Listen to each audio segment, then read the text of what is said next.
শুরু করব। তো গত ক্লাসে আমরা দেখেছিলাম যে কি সেক্টর স্পেসিফিক কম্পিটেন্সি থেকে তার ভিতরে প্রথম যে unit of competency operate personal computer and use office application programs.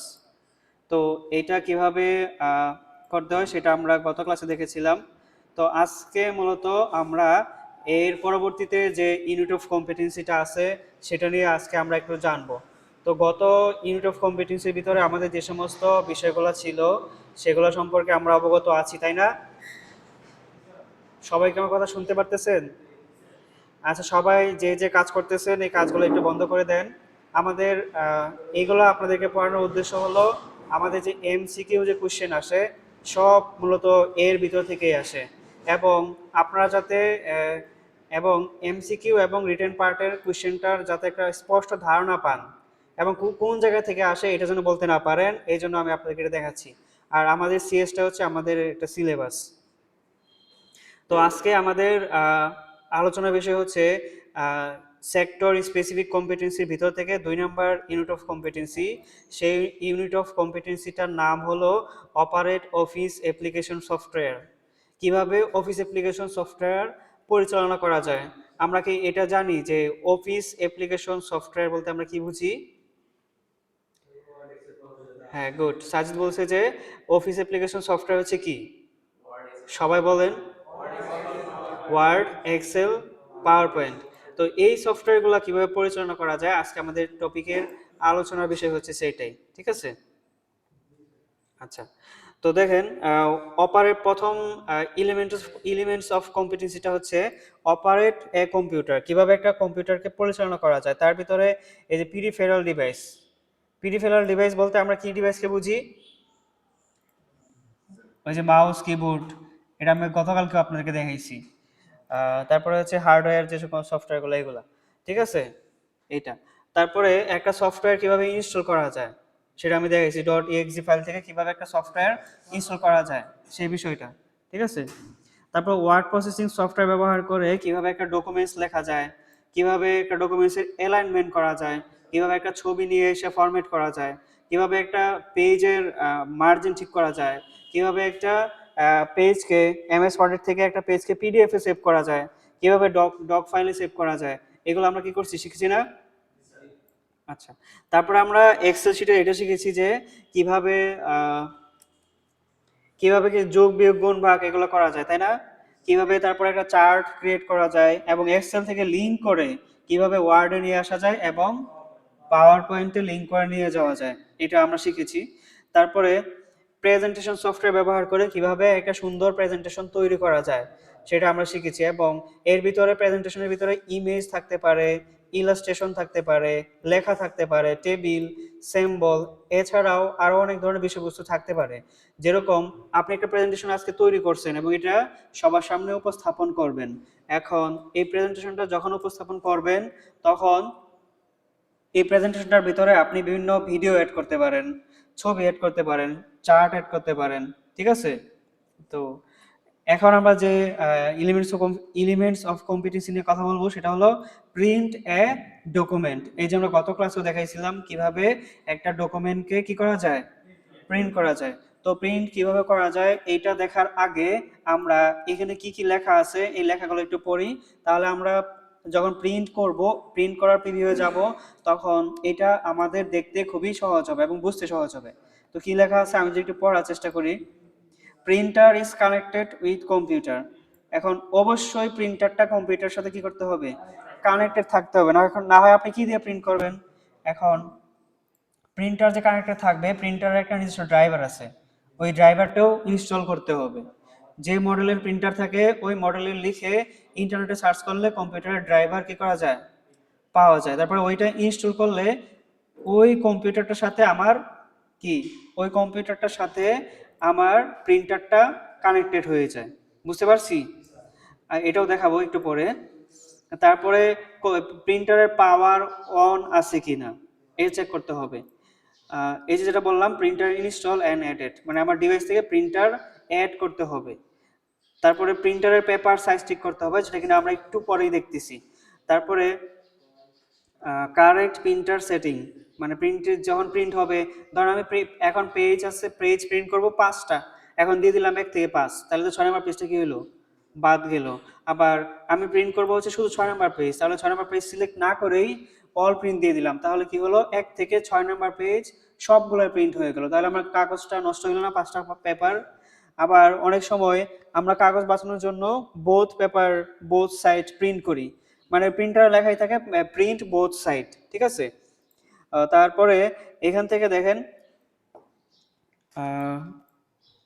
আবার অনেক সময় আমরা একটা ডকুমেন্ট সেভ করা ছাড়াই কি করি, প্রিন্ট করে দিই। মানে আমরা একটা কাজ করতেছি, অর্ধেক করছি, এখন প্রিন্ট করে ফেলি, তখন আমাদের সামনে এরকম একটা ডায়লগ বক্স চলে আসে যে first save and then print, এরকম একটা অপশন আছে, ঠিক আছে। আচ্ছা, এই সমস্ত বিষয়গুলা তো প্রিন্টারের যে কাজটা সেটা আমরা এখনই ওয়ার্ড থেকে একটু দেখে নেই। প্রথমে ওয়ার্ডে যাব একটু।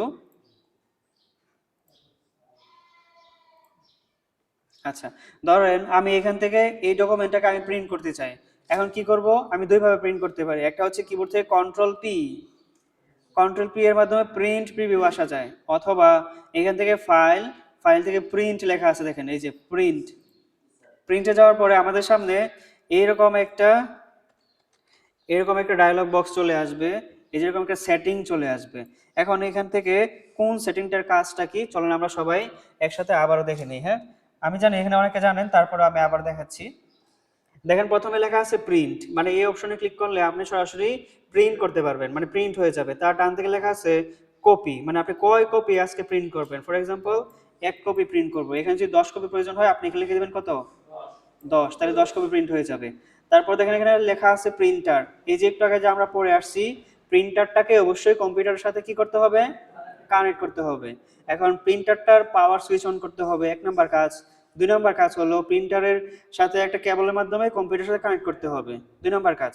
3 নাম্বার কাজ হলো ওই যে প্রিন্টারটা একটা ড্রাইভার দিয়ে ইনস্টল করতে হবে, ঠিক আছে, এই 3টা কাজ।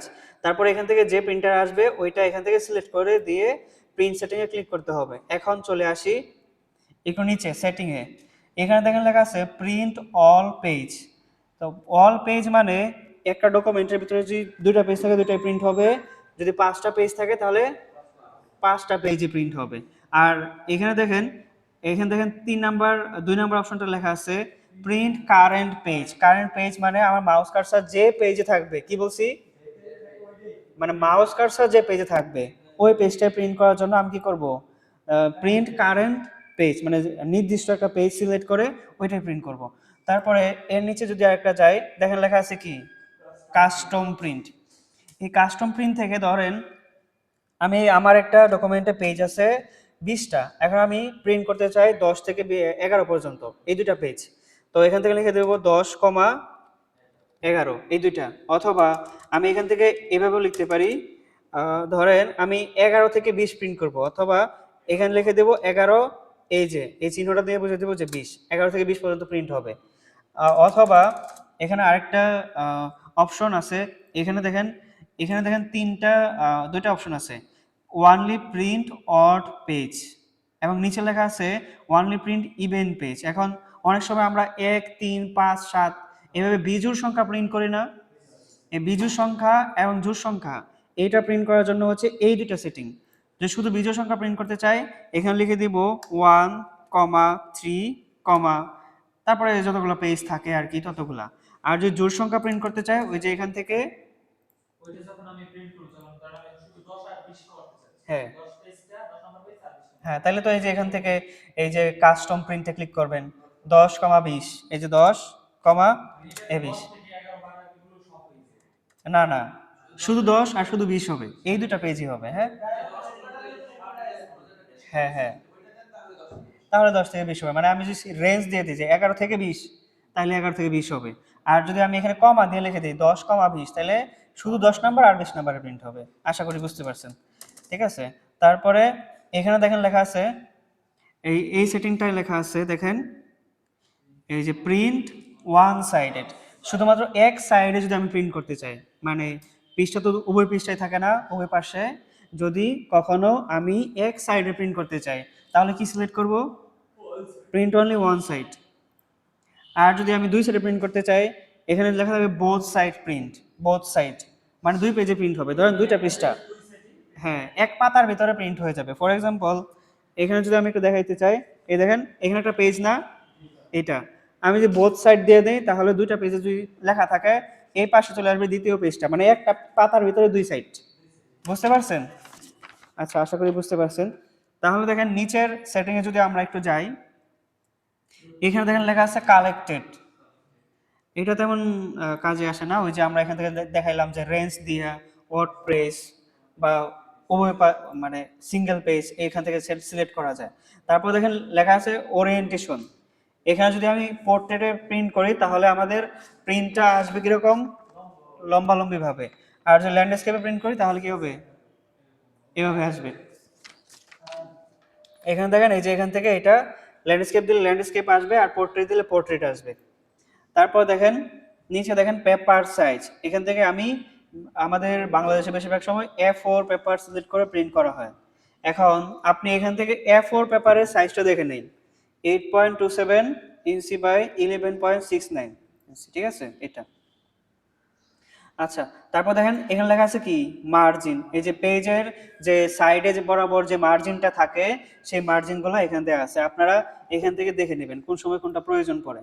এখন দেখেন লাস্ট একটা লেখা আছে দেখেন 1 পেজ পার শিট। ধরেন আমার এখানে 4টা পৃষ্ঠা আছে, এখন আমি যদি চাই একটা পেজের ভিতরে 4টা পৃষ্ঠাকে প্রিন্ট করে ফেলবো, তাহলে এখানে দেখেন 4 পেজ পার শিট, মানে এই যে এই পৃষ্ঠাটা 4 ভাগে ভাগ হবে, এখানে একটু এখানে এখানে এখানে, মানে 1 2 3 4 অথবা 1 2 3 4, মানে এক পেজে 4টা প্রিন্ট হয়ে যাবে। হ্যাঁ টিকিট সব একসাথে প্রিন্ট করে দেয়। হ্যাঁ এটা এই সেটিংটা হচ্ছে এটা। তো আশা করি এটা বুঝতে পেরেছেন। এখন যদি এখান থেকে আরো পেজ সেটআপে যান, এখান থেকে ওই যে এই সমস্ত বিষয়গুলো আরো একটু বিস্তারিত দেওয়া আছে, ঠিক আছে, আপনারা এগুলো একটু দেখে নেবেন। সো আশা করি এই প্রিন্টারের যে সেটিং মানে প্রিন্ট সেটিংটা আপনারা একটু হলেও ধারণা পেয়েছেন। নেক্সট 1-2 ক্লাসের ভিতরে সম্ভবত আজকেই আমরা একটা ডিজাইন প্রিন্ট করব, আজকেই, ঠিক আছে, আজকে একটা ডিজাইন আমরা প্রিন্ট করব। একটু পরে আমি প্রিন্টার নিয়ে আসবো এখানে, ঠিক আছে। আচ্ছা তাহলে আমরা আবারও ওই যে যে টপিকে আমরা ছিলাম ওই টপিকে একটু ব্যাক করি, হ্যাঁ। আচ্ছা তারপর এই যে আমরা বলছিলাম পেরিফেরাল ডিভাইস বলতে একটু আগে আপনাদেরকে জিজ্ঞেস করছিলাম কি monitor, keyboard, mouse, modem, scanner, printer. Printer কি ডিভাইস? আউটপুট ডিভাইস, পেরিফেরাল ডিভাইসের ভিতরের অংশ, হ্যাঁ। তারপরে আমাদের অনেক সময় ডেস্কটপের ভিতরে এই যে আইকন থাকে, টাস্ক বার থাকে। টাস্ক বার কোনটা জানি? এই যে এটা টাস্ক বার, এটা এখানে যে মাউস রাইট বাটন ক্লিক করি, এখানে দেখবেন লেখা আছে টাস্ক বার সেটিং। টাস্ক বার সেটিং আছে, এখান থেকে অনেক সেটিং চেঞ্জ করা যায়, বাট আমরা আপাতত এটা করতেছি না, হ্যাঁ। এটাকে ডানে বামে উপরে নিচে নেওয়া যায়, আমরা এটা করতেছি না, ঠিক আছে। আচ্ছা তারপরে কিভাবে একটা ফোল্ডার ক্রিয়েট করা যায়, ফাইল ক্রিয়েট করা যায়, ফাইল সেট করা যায়, সেভ করা যায়, সংরক্ষণ করা যায়, এগুলা, ঠিক আছে, এগুলো আপনারা সবাই জানেন। কিভাবে একটা ছবি বা একটা ভিডিও বা একটা ফাইলের রিনেম করা যায়, আমরা কি জানি সেটা? কিভাবে বলেন তো? আচ্ছা আহ, আচ্ছা আমি দেখাচ্ছি। এই দেখেন ধরেন আমি এটার নাম আমি এখন চেঞ্জ করব, এই জন্য এটা সিলেক্ট করে কিবোর্ড থেকে ফাংশন বাটন F2। রিনেম করার শর্টকাট কি? F2। রিনেম করার শর্টকাট কি? F2। ধরুন এটা নাম দিলাম হচ্ছে 1। ইন্টার, ইন্টার দিলে এটা কি হয়ে যাবে? রিনেম হয়ে যাবে। অথবা মাউস রাইট বাটন ক্লিক করে এখান থেকে জাস্ট এই যে রিনেম, শো মোর অপশনে যাবেন, এখান থেকে দেখবেন লেখা আছে রিনেম। রিনেমে ক্লিক করলে যেটা হবে ওই যে ফাংশন বাটন F2 তে ক্লিক করলেও সেম একই কাজ হবে। তার মানে বুঝলাম যে রিনেম করার শর্টকাট কি? F2। আবার রাইট বাটন ক্লিক করে রিনেম, ঠিক আছে, বুঝতে পারছি। আচ্ছা আপনারা আমার কথা বুঝতেছেন? আচ্ছা আবার আমাদের অনেক সময় ডিলিট করতে হয়, ডিলিট কিভাবে করতে হয় আমরা সবাই জানি। তারপর শর্ট করতে হয়, শর্ট মানে কি? শর্ট মানে তো বাছাই করা, ছোট বড় বা বড় ছোট। ধরেন আমি এক্সেল শিটে যদি একটু যাই, এই শর্টের যে সেটিংটা এটা কোন জায়গায় আছে আমরা এটা একটু দেখে ফেলি, হ্যাঁ। আচ্ছা ধরেন এখানে লিখলাম BCD লিখে ফেললাম, হ্যাঁ। এখন এখান থেকে আমি শুধুমাত্র এটার জন্য ভ্যালু ধরেন 100, 200 300, আমি জাস্ট স্যাম্পল দেখাচ্ছি। হ্যাঁ, ধরেন এটা। এখন আমি শুধুমাত্র, আমাকে বলছে যে যারা বি আছে তাদের অপশনগুলো দেখাও। এখন আমি এই কাজটা শর্টের মাধ্যমে করতে পারি। কিভাবে করতে পারি? ফর এক্সাম্পল এই সবগুলোকে সিলেক্ট করব। সিলেক্ট করে এখান থেকে লেখা আছে শর্ট অ্যান্ড ফিল্টার, এক্সেল শিটে কিন্তু শর্ট অ্যান্ড ফিল্টার। এখানে ক্লিক করে দেখেন, আমি যদি দেখতে চাই এই ফিল্টার, যদি একটা ক্লিক করি, ফিল্টারে ক্লিক করে দেখেন এখানে একটা অপশন চলে আসছে। আমি যদি শুধুমাত্র সি এর অপশনটা দেখতে চাই, ওকে, ডিটা, ডি এর টিক মার্কটা উঠে তারপরে ওকে, শুধুমাত্র সি এর অপশনটা দেখা যাচ্ছে, তাই না? আবার যদি এখান থেকে সি এরটা তুলে এবার ডি এরটা দেখতে চাই, এই যেটি, ঠিক আছে? এইভাবে মানে ধরেন 100 জন ব্যক্তি আছে, একই নামে কয়জন ব্যক্তি আছে, অনেক সময় আমাদের এইটা দেখার প্রয়োজন হয়। তো আমরা শর্ট এবং ফিল্টারের মাধ্যমে খুব সহজ টেকনিকে আমরা এটা কি করতে পারি, বের করতে পারি। তার মানে শর্ট এন্ড ফিল্টারের কাজ কি?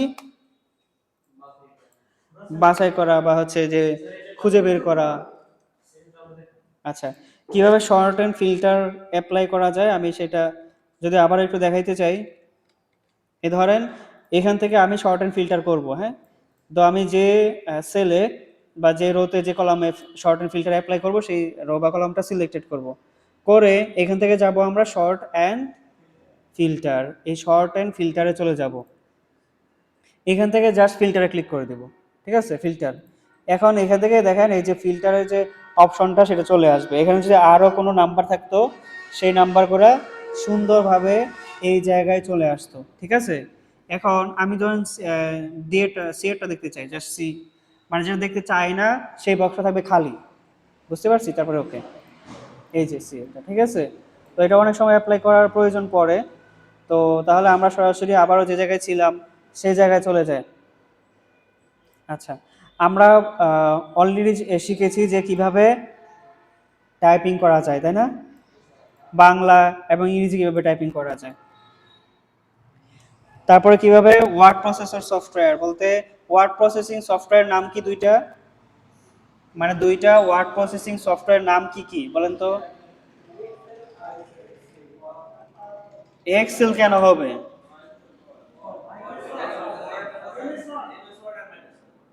এমএস ওয়ার্ড আর মাইক্রোসফট ওয়ার্ড তো একই কথা। এক্সেল কেন হবে? এক্সেল তো হবে না। পাওয়ার পয়েন্ট প্রেজেন্টেশন সফটওয়্যার, মানে আপনাদেরকে এতবার বলার পরে মনে রাখতে পারেন না?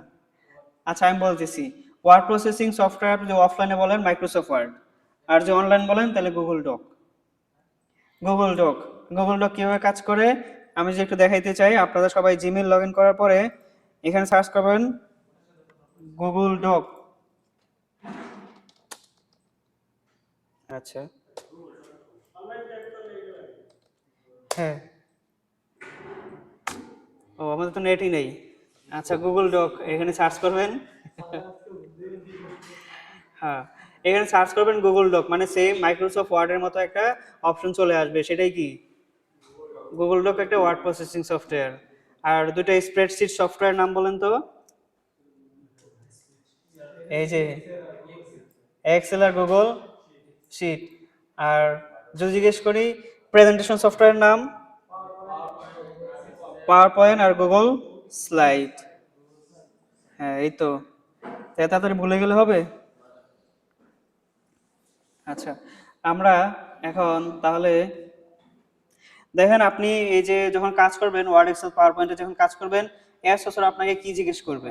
এস সর আপনাকে এটাই জিজ্ঞেস করবে আপনি কি লিঙ্ক করতে পারতেছেন কিনা, মানে এক্সেল থেকে ওয়ার্ডে লিঙ্ক করতে পারতেছেন কিনা, অথবা এক্সেল থেকে পাওয়ার পয়েন্টে লিঙ্ক করতে পারতেছেন কিনা, এটা জিজ্ঞেস করবে, এক নাম্বার প্রশ্ন। তারপরে জিজ্ঞেস করবে যে ওই যে আপনি যে হাইলাইটেড করবেন, highlight so less than greater than, ওই যে আমরা করছিলাম মনে আছে, ওইটা আপনি করতে পারতেছেন কিনা। অ্যাসর বলবে এখানে একটু ভ্যালু চেঞ্জ করে দেন।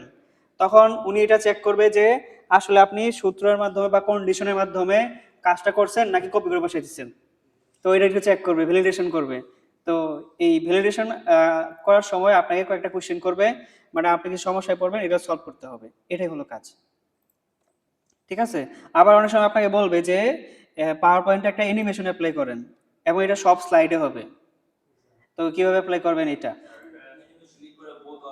হ্যাঁ হ্যাঁ হ্যাঁ, তাইলে তো হয়ে যায়। ক্লিক করে অ্যাপ্লাই অল স্লাইড, তাইলে হয়ে যায়। আচ্ছা, এখন দেখেন এই যে আপনি জব করবেন, জব করার সময় আন্ডারপ্রিনিং মানে আপনাকে যে নলেজটা অবশ্যই জানতে হবে। কি কি জানতে হবে? বাংলা এবং ইংলিশ টাইপ লেআউট জানতে হবে। হ্যাঁ, তারপরে ওয়ার্ড, এক্সেল, পাওয়ার পয়েন্ট এগুলো জানতে হবে। প্রিন্টার কিভাবে প্রিন্ট করতে হয় সেটা জানতে হবে। চার্টস, এগুলো সব কিছু কি করতে হবে? জানতে হবে। আহ, এই সমস্ত বিষয়গুলো আমরা অলরেডি জেনেছি।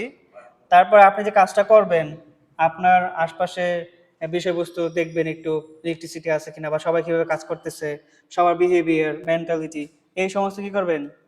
সব কিছু দেখতে হবে। ঠিক আছে, অবশ্যই টাইমের ভিতরে কাজ শেষ করতে হবে।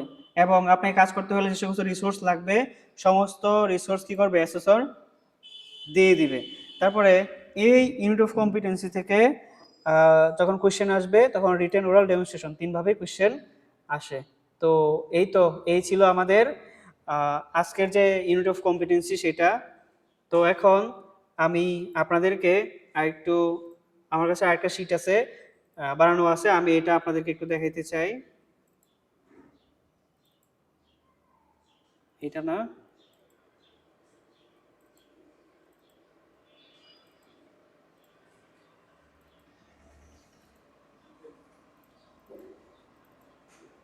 আচ্ছা এই যে এটা, এতক্ষণ ধরে আমি যে আপনাদের সাথে সামনে যে কথাগুলো বলতেছিলাম, এই কথাগুলারই একটু সারমর্ম এখানে দেয়া আছে। কি দেয়া আছে? যদি আপনি মাইক্রোসফট অফিসের সফটওয়্যারগুলো ভালোভাবে পরিচালনা করতে পারেন তাহলে আপনার উপকারিতা কি, উপকারিতাটা কি হবে সেটাই। ইনক্রিজ ওয়ার্ক এফিসিয়েন্সি, কাজের গতি বাড়বে। তারপরে প্রফেশনাল ডকুমেন্টেশন, ডকুমেন্টটা খুব প্রফেশনাল হবে। যেরকম আপনি একটা রিপোর্ট লেখেন, লেটার লিখেন, স্প্রেডশিট তৈরি করেন, যেটাই করেন না কেন আপনার সেটা একদম প্রফেশনাল ভাবে হবে। তারপর ডাটা ম্যানেজমেন্ট হবে, তারপর কমিউনিকেশন ভালো হবে। আর তারপরে আপনি যখন কোনো কাজ করতে যাবেন, কাজে কোনো ভুল হইতেছে কিনা, এই ভুলটা একদম সাথে সাথে খুঁজে পাবেন এবং সলভ করতে পারবেন। ঠিক আছে, তারপরে সেভ টাইম এন্ড কস্ট, তারপরে সময় কমাবে। ডিজিটাল মাধ্যমে কাজ করলে তো আমাদের সময় কম লাগে, তাই না? আমরা সবাই জানি। তারপরে হচ্ছে কেরিয়ার গ্রোথ করতে পারবেন, তারপরে মডার্ন ওয়ার্কস্পেস তৈরি করতে পারবেন, এই সমস্ত বিষয়গুলো।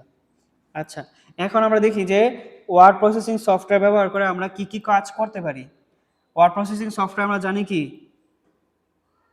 দুইটা ওয়ার্ড প্রসেসিং সফটওয়্যার নাম কি? মাইক্রোসফট ওয়ার্ড আর কি গুগল ডক্স। এই গুগল ডক্স এবং মাইক্রোসফট ওয়ার্ড ব্যবহার করে কিভাবে ডকুমেন্ট কি কি করা যায় দেখেন। লেটার লেখা যায়, রিপোর্ট লেখা যায়, নোটিশ লেখা যায়। ঠিক আছে, তারপরে এখানে ফন্ট সাইজ, অ্যালাইনমেন্ট, স্পেসিং, এগুলো আমি আপনাদেরকে অলরেডি দেখাইছি, তাই না? তারপরে ট্যাব, হেডার, ফুটার। বলেন তো হেডারের কাজ কি? মানে পেজের উপরের অংশে লেখা। আর ফুটারের কাজ কি? পেজের নিচের অংশের যে লেখা এটা। তারপরে একটা ডকুমেন্ট কিভাবে সেভ করতে হয়। মাইক্রোসফট ওয়ার্ডের ডিফল্ট ফাইল ফরম্যাটের নাম কি?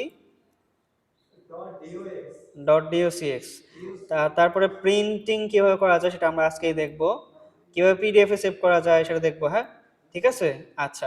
তারপরে মাইক্রোসফট এক্সেল ব্যবহার করে আমরা কিভাবে এই যে sum, average, if, maximum, minimum, average, তারপরে আরো একটা কাজ শিখেছিলাম, তাই না? কিভাবে এক্সেলে চার্ট নিয়ে আসা যায়, কিভাবে একটা এই চার্ট দিয়ে একটা গ্রাফ তৈরি করা যায়, কি এই সমস্ত বিষয়গুলো শিখেছি না আমরা? আচ্ছা, আমি অলরেডি আপনাদেরকে এগুলো শিখিয়ে ফেলছি, তারপরে বলতেছি যে এগুলো শেখার প্রয়োজন ছিল। আমরা অলরেডি শিখে ফেলছি। ঠিক আছে, এখন শুধু রিটেন পার্টে যখন এগুলো প্রশ্ন আসবে আমাদের খাতায় জাস্ট লিখে দিতে হবে। কাজ শিখে ফেলছি, এখন শুধু খাতায় লিখতে হবে।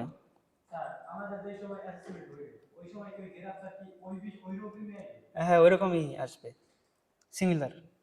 মানে আপনাকে আমি শুধুমাত্র জাস্ট যেভাবে নিয়মটা সেটা দেখাই দিছি। এখন দুনিয়ার যে কোনো জায়গা থেকে প্রশ্ন আসুক, মনে হয় আমেরিকা থেকে আসুক, আপনি পারবেন।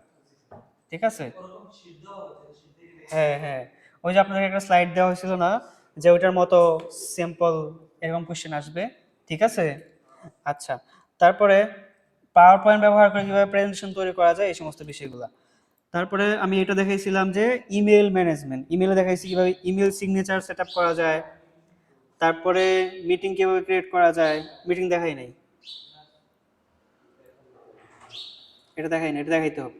মনে রাখেন কিভাবে একটা জুম মিটিং, গুগল মিটিং এর মিটিং সেট আপ করা যায় এবং টাইম দেওয়া যায় এবং কিভাবে ম্যানেজমেন্ট করা হয় মিটিংটা, এটাও আমি আপনাদেরকে দেখাবো। আপনারা মিটিংয়ে জয়েন হবেন, এখানে সব পিসিতে নেট দেওয়া আছে এবং সব পিসিতে ক্যামেরাও দেওয়া আছে, আমরা সমস্ত বিষয়গুলো শিখে রাখবো। আচ্ছা তারপর আচ্ছা এখন দেখি তো, এতক্ষণ ধরে যে কথা বললাম এই সমস্ত সফটওয়্যার শিখে আমরা এই কাজ করতে পারি এবং এই সমস্ত কাজগুলো আমাদের ডেইলি অফিস ওয়ার্কে আরো মডার্ন করে তোলে, ডিজিটাল করে তোলে, সময় কম ইউজ করে আমরা কাজ করতে পারি, আমাদের শিক্ষার ক্ষেত্রে খুব উপকারিত হয় এই সমস্ত বিষয়গুলো, ঠিক আছে? তো তারপর দেখেন কিভাবে একটা সফটওয়্যার ইনস্টল এবং আনইনস্টল করতে হয়, এটা আমি দেখাইছি আপনাদেরকে, গতকালকেও দেখাইছি, এর আগেও দেখাইছি। হুম, তারপরে কিভাবে আনইনস্টল করতে হয় সেটাই আরেকটু দেখাই দিই। এখানে লিখবেন হচ্ছে কন্ট্রোল প্যানেল। কন্ট্রোল প্যানেল, এই যে আনইনস্টল প্রোগ্রাম, এখান থেকে আপনি যে সফটওয়্যারটা আনইনস্টল করতে চান এটার উপর মাউস রাইট বাটন ক্লিক করে এই যে আনইনস্টল, ঠিক আছে, তাহলে আনইনস্টল হয়ে যাবে। আর ইনস্টল করার সিস্টেম হলো এই সফটওয়্যারের প্রথমে এই ফাংশনে ঢুকবেন, দেখি এখানে কোনো সফটওয়্যার আছে কিনা, আমি একটু দেখি আছে কিনা, তাহলে এটা দেখাইতে আর সহজ হবে। আচ্ছা এখানে কোনো সফটওয়্যার নাই, তো সফটওয়্যার যখন আপনার কাছে থাকবে ওই সফটওয়্যার ওপেন করবেন, ওপেন করার পর সফটওয়্যার নিচে লেখা থাকবে ডট ইএক্সি, লেখা থাকবে সেটআপ ডট ইএক্সি, তখন ওইটার উপর ক্লিক করলে ইনস্টল লেখা থাকবে, বা আপনি কি সহমত কিনা, ইয়েস দিলে ক্লিক করলে, ইয়েসে ক্লিক করলে ইনস্টল হয়ে যাবে, অথবা কন্টিনিউ ক্লিক করলে ইনস্টল হয়ে যাবে, ঠিক আছে? এটা এভাবে ইনস্টল করা যায়। তারপর ডেট টাইম কিভাবে চেঞ্জ করা যায় আমরা দেখেছি সেটিং থেকে। তারপর যে ওয়াইফাই কানেক্টেড না হয় এখান থেকে এই যে এটাকে, এখানে থেকে এই যে ফরগেট করে রাইট বাটন ক্লিক করে এখানে ফরগেট নামক অপশন আছে, এটাকে ফরগেট করে তারপর আবার কি করা যায়, নতুন করে পাসওয়ার্ড দিয়ে কানেক্টেড করা যায়। এখন তো নেট নেই, দিব, সমস্যা নেই। তারপরে দেখেন আমাদের একটা গতকালকে আমি একটা বিষয় চেক করেছিলাম, সেটা হলো অ্যান্টিভাইরাস ঠিকভাবে কাজ করতেছে কিনা। তো মাইক্রোসফট উইন্ডোজের ভিতরে একটা সেটিংস আছে, এই যে উইন্ডোজ সিকিউরিটি, এই উইন্ডোজ সিকিউরিটি আসবেন সবাই, আপনি যেদিন যে সময় কম্পিউটার কিনেন না কেন আপনার যদি উইন্ডোজ থাকে তাহলে এই উইন্ডোজ সিকিউরিটির ভিতরে আসবেন। উইন্ডোজ সিকিউরিটির ভিতরে আসার পর এখানে দেখবেন কোনো অপশন এরর আছে কিনা, এরর, ঠিক আছে, যদি এরর থাকে এটা ক্লিক করে দেখবেন সেটআপ বা ইনস্টল বা আপডেট, এটা ক্লিক করে সব করে দিবেন, তাহলে আপনার কম্পিউটার যেরকম ফাস্ট হবে, বাহির থেকে কোনো ভাইরাস, কোনো প্রকার ভাইরাস আপনার কম্পিউটারে, এটার ভিতরে কিভাবে ঢুকতে হবে এখানে লিখবেন হচ্ছে কি, হ্যাঁ এই যে উইন্ডোজ সিকিউরিটি লিখবেন, এই যে উইন্ডোজ সিকিউরিটি, এই উইন্ডোজ সিকিউরিটির ভিতরে আপনি আসবেন প্রথম, এখানে দেখবেন আপনার কোনো অপশন মানে অফ করা আছে কিনা, এখানে মানে এরর চিহ্ন আছে কিনা এই চেক করবেন, যদি অফ থাকে তাহলে অন করে দেবেন। তো আরেকটা বিষয় অবশ্যই যেটা যেটা করবেন সেটা হলো ফায়ারওয়াল অ্যান্ড নেটওয়ার্ক প্রোটেকশন, এটার ভিতরে ক্লিক করলে এই যে এখান থেকে সবগুলো অপশন সবসময় কি করবেন, অন রেখে দিবেন। তারপর এখানে আরেকটা অপশন আছে র্যানসামওয়্যার প্রোটেকশন, এই যে এই যে র্যানসামওয়্যার, হ্যাঁ এই যে র্যানসামওয়্যার প্রোটেকশনের ভিতরে অবশ্যই অবশ্যই এটা কি করবেন, অন করে দিবেন। র্যানসামওয়্যার একটা হচ্ছে ভাইরাস যেটা কিনা হচ্ছে কম্পিউটারকে অ্যাটাক করে, কম্পিউটার অ্যাটাক করার পর কম্পিউটারের সব ডাটা লক করে দেয়, লক করে দেওয়ার পরে যার কম্পিউটার তার কাছে বলে যে $100 $200 $300 দাও, নাহলে সব ডাটা হারাই ফেলবা চিরদিনের জন্য। হ্যাঁ ওইটা আর কখনো অ্যাটাক করতে পারবে না। উইন্ডোজ দিব কিভাবে এটা তো একটু লম্বা বিষয়, এটা আরেকদিন দেখাবো না, আজকে এসে মাত্র সেটিংগুলো একটু মানে একটু জেনে রাখেন, ঠিক আছে? এখান থেকে সবাই এই সেটিংগুলো সবসময় অন রাখবেন, আপনি যে কম্পিউটারে কাজ করেন না কেন, আপনার কম্পিউটারে কাজ করেন না কেন, এখানেও যে কম্পিউটারে কাজ করেন এই সেটিংগুলো সবসময় কি করবেন, অন রাখবেন, তাহলে আমাদের কম্পিউটার কখনো ভাইরাস অ্যাটাক করতে পারবে না। আবার অনেক সময় পেন ড্রাইভের মাধ্যমে কিন্তু ভাইরাস ছড়ায়, এই পেন ড্রাইভের মাধ্যমে যাতে আমাদের পিসিতে কোনো ভাইরাস ছড়াইতে না পারে সেটা আমাদের কি করতে হবে, অবশ্যই অবশ্যই লক্ষ্য রাখতে হবে, যাতে কোনো ভাইরাস না আসতে পারে। ভাইরাস তখনই আসতে পারবে না যখন আপনি এই যে এই সমস্ত সেটিংগুলা কি করে দিবেন, অন রাখবেন, তখন এই কোনো ভাইরাস আপনার কম্পিউটারে অ্যাটাক করতে পারবে না খুব সহজে, ঠিক আছে? এটা সবগুলোতে অন করতে হবে। আর অবশ্যই অবশ্যই এই ফায়ারওয়াল অন করে রাখবেন। আর এই যে যেটা বলছি একটু আগে র্যানসামওয়্যার প্রোটেকশন, সেটা অবশ্যই কি করতে হবে, অন রাখতে হবে। তো বুঝতে পারছেন আপনারা, মানে ভাইরাস থেকে বাঁচতে আমাদের কি করতে হবে, এই কয়েকটা সেটিং অবশ্যই কি করতে হবে, অন রাখতে হবে। এবং সব সময় অন রাখতে হবে, মাঝে মাঝে অফ করলাম অন করলাম এরকম করলে হবে না। আচ্ছা, এই অ্যাপ্লিকেশন প্রোগ্রামের মাধ্যমে কিভাবে কি আমি এখান থেকে একটু জেনে রাখি। এখন আপনারা এগুলো একটু পড়বেন, আমি একটু অফ থাকবো, আমি অনেকক্ষণ ধরে কথা বলতেছি। তো আপনারা একটু পড়বেন, আমি হচ্ছে একটু অফ থাকবো এখন। তো এখন আমরা কয়েকটা কোশ্চেন দেখব এই ইউনিট অফ কম্পিটেন্সি থেকে। যদি কোশ্চেন আসে তাহলে কি ধরনের কোশ্চেন আসে এবং কিভাবে কোশ্চেনগুলো আসে। বলছে কি what is office application software. Office application software বলতে Microsoft Office, Word, Excel, PowerPoint, এগুলো অফিস অ্যাপ্লিকেশন সফটওয়্যার। মানে অফিসিয়াল কাজ যে সকল সফটওয়্যার মাধ্যমে করা যায়, ওয়ার্ড, এক্সেল, পাওয়ার পয়েন্ট, চিঠি, লেটার, রেজাল্ট শিট, বাজেট, এগুলা। আর ওয়ার্ড প্রসেসিং সফটওয়্যার যেখানে কিনা এই যে এডিট, ফরম্যাট এগুলো করা যায়।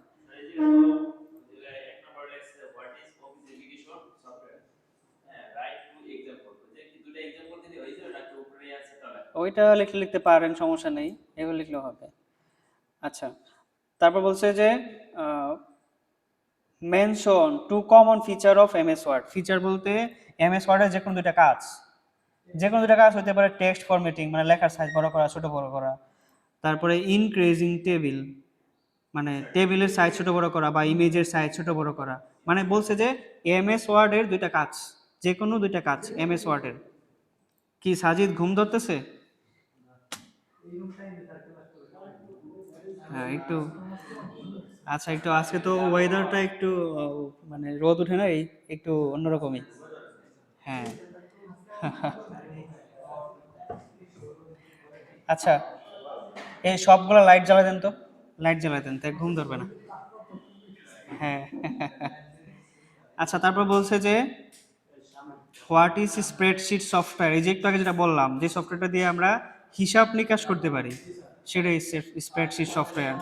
স্প্রেডশিট সফটওয়্যার নাম হচ্ছে কি, না ফ্যান ছাড়েন না, লাগবে না।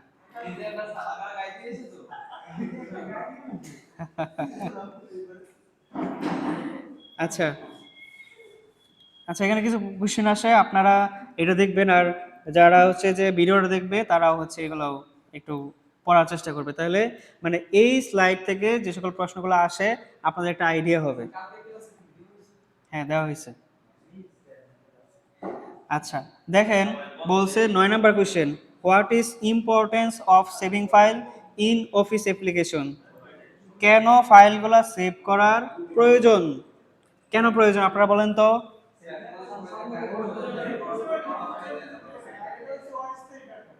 হ্যাঁ, মানে সংরক্ষণ করলে একদম পার্মানেন্ট সেভ হয়ে যায়। মানে আমি কম্পিউটার অফ করে দিলেও পরে এসে সেভ দেখতে পারবো, আর যদি সেভ না করি কম্পিউটার অফ করে দিলে শেষ। ঠিক আছে, তো এই ছিল এই পর্যন্ত। তো আপনারা আশা করি এগুলো বুঝতে পারছেন, তো সবাই কি বুঝতে পারছেন?